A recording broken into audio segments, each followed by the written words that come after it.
Hi everybody, welcome to this video about the Dogstar Shippers expansion, Orders from Old Earth. This is a co-op expansion where you and a partner work together to build the faster-than-light megastructure, the Ancible.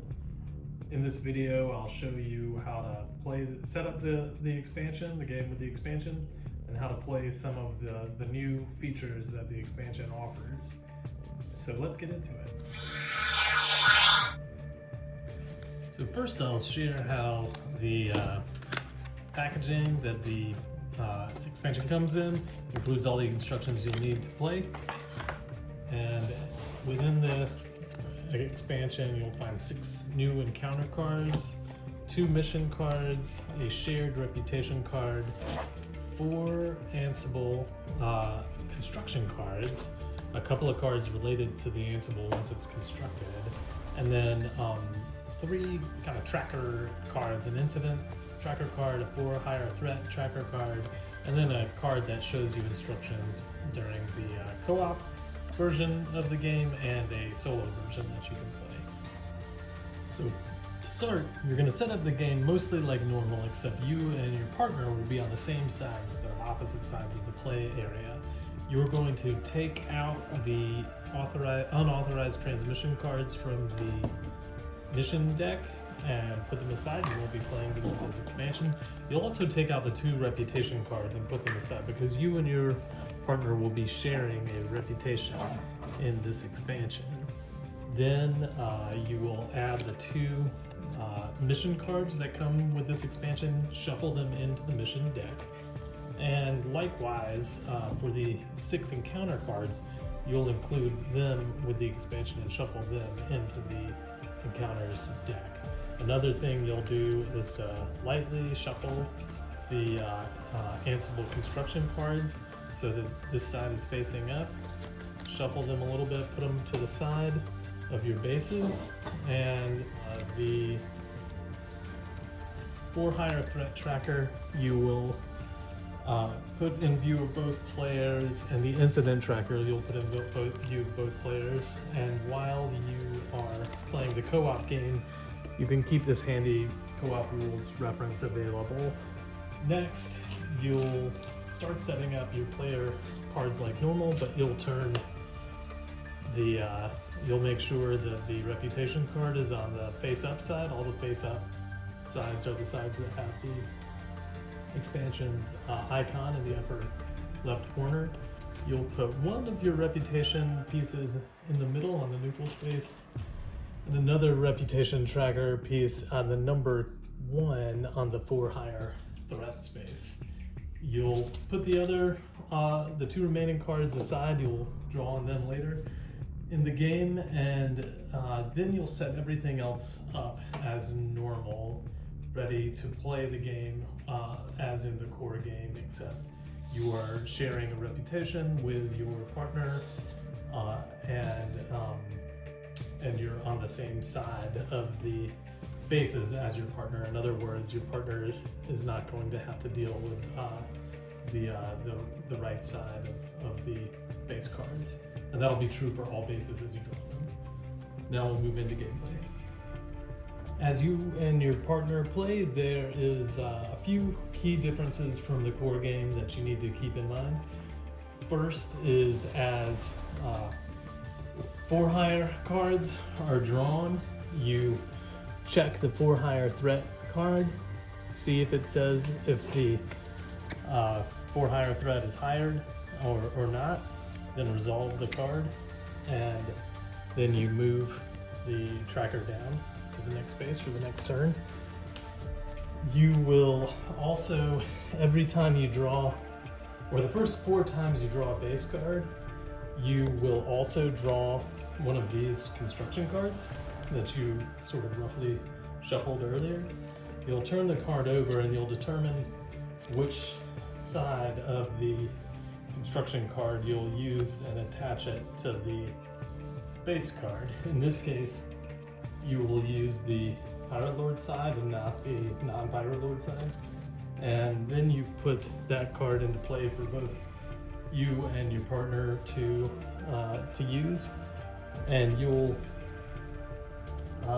as you play, as part of constructing the Ancible and winning the expansion, you and your partner will try to meet this 2 construct threshold for the base that's attached to the base. So if you arrive, in this case, if you arrive at this base with a Pirate Lord reputation, you will complete the construction. Now, if it was this other side, you would have to arrive at the base, say it was another faction, you would have to arrive at the base with your reputation in the 3rd space of the reputation tracker, any of the 3rd spaces on the outside, to meet the condition of the to construct and take the reward. As you do that, you flip over the constructed Ancible card and you put it in play in a what will ultimately be a 2x2 grid, like so.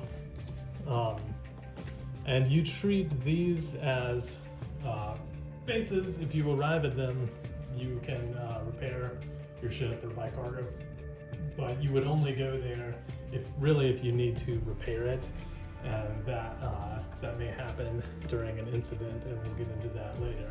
But this is the basic way that you construct your Ancible. So we have the Ancible. That's your goal.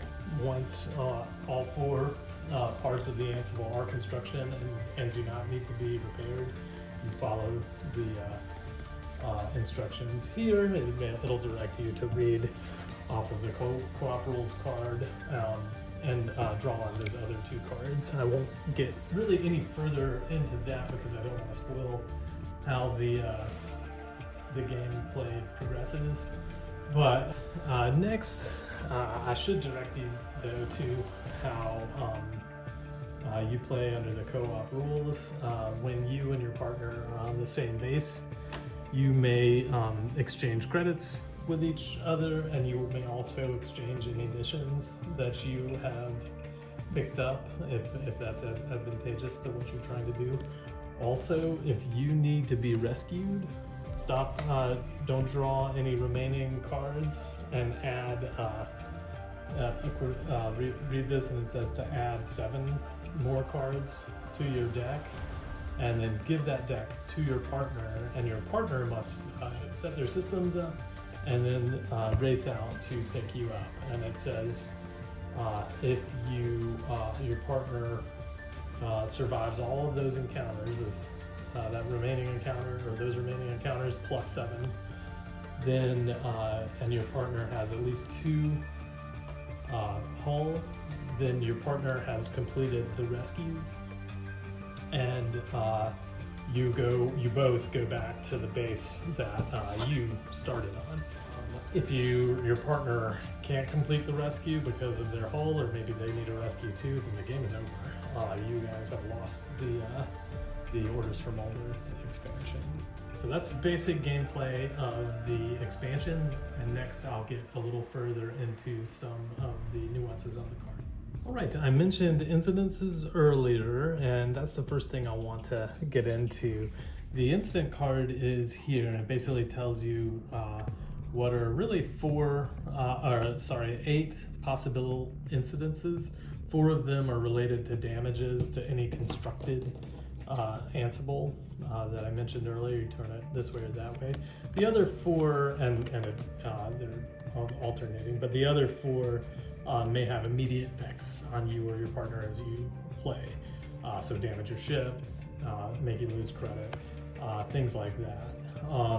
And you start off with your incident card on the face up side, and there are several ways you may face incidences. There's 6 new encounter cards. 4 of them have incidences on the top, and if you draw one of these cards, you immediately deal with the incident. So you see it at the top there, and you would go to the matching symbol. This one says there's been a severe data breach and one of the players must discard a stored mission, otherwise you ignore it. And then flip this card over. Every time you have to deal with an incident, flip it over. The next incidences are there for you to deal with. Then you resolve what happens on the card. That's one way you'll face incidences. Another way is in one of the mission cards. It has this urgent message here. You'll draw an encounter, check the result, and deal with the incident. And again, flip it over as needed. Then you'll shuffle this back into the mission deck. And a third way you'll deal with incidences is on your for hire threat tracker, which I've already talked about a little bit about. But as you face for hire threats, you move this tracker down, decide what happens. Some of them will show incidences here. You'll see that it says there's no for hire threats, and you've got to deal with this incident. So as that for hire threat appears, maybe you don't deal with the for hire threat, you just immediately deal with the incident. And it's all shown on that tracker. And while I'm on the subject of this tracker, let's talk a little bit further about this. This is, you really just look at this card when you have a for hire threat. Once you reach down here on the 7 and go to the next, it says to turn over, go to the next. You will also turn over your reputation card. This is telling us that the conditions in space are getting a little bit worse and the factions are a little bit more wary of each other, and your neutral space disappears. You have to put you and your partner's reputation on the corresponding space you have here. If you happen to have been on neutral when you flip this over, you get to choose one of the 4 spaces in the middle. If you are in one of the 4 spaces in the middle, all of the factions but your own are going to be hostile to you. So you no longer have an ally when you're in the middle there. And that is something that you and your partner can talk about, how you want to strategize to deal with your reputation. A couple more things to talk about with this expansion are the 6 new expansion cards. I've already mentioned how 4 of them will have incidences on them, and you'll have to deal with those incidences. 1 or 2 of these cards are a new type of for hire card. It's a for hire card, and you deal with it like normal, but if the card's not hired, then you, the player who's draws the card during your encounters, gets the option to hire this card as a wingmate. And if you are able to do that, so this one says, if hired by the for hire threat, your mission's thwarted. If you're on a mission, if you're not on a mission, you lose 4,000 credits. But if not hired, you have the option to hire. And when you do, if you do, you turn it over. And it gives you the ability to discard to ignore any for hire ship. And then it says at any time during play, you can discard it to ignore one of those incidences, which we discussed. So that's the new wingmate for hire cards. And the other thing to point out are these rescue needed cards. You can take this rescue needed mission even if you're on another mission, and you as long as you meet the reputation conditions. So for this one, if your reputation is Terran Alliance or Merchant's Guild, you can accept this rescue mission. When you do, you set it beside, add 3 more encounters to your encounter stack, and if you meet the success condition arriving at your base with 2 or more hull, you get a reward of 3,000 credits, and then discard this to the encounters. One more thing to mention about the new encounter cards is that you can play them with the core game, and just like normal, you can even play them with the expansions too. You'll just ignore these incidences, and for the for hire cards, there's pretty much no change. So the last thing I'll go into detail on is another mission you may draw called a rapid construction mission, and this is a mission that allows you to take it if you and your partner are on the same base. Then you choose if one of these bases has an Ancible on it to construct, but say the condition to construct is getting it's getting late in the game and it's a little hard for you to meet that condition. So you may, this may put you back on schedule. You'll draw the encounter cards to travel to the base, then you'll draw 8 more encounters, and you and your partner are going to actually work together. You'll set your systems up and you'll work together to resolve all of the encounters that you face. And if you survive, you'll get the reward of just the immediate construction of that Ancible part. You'll get the reward for the construction. You don't have to meet the to construct condition. That's rapid construction. And I think that is everything, all of the details that we need to get into for this video about the game. I hope you find a good partner to scrape out a living with in the system while building this mega structure. And there are a few other things that you'll discover as you play, but I'll leave it to you and your partner to discover those things and meet the condition to win the expansion. Again, all of the instructions you'll need are here in the package, and the game is available on the Game Crafter with all of the other expansions available for the Dogstar Shippers core game. And this does require the core game to play. Thank you for your time. Hope you have a wonderful time. Keep on shipping.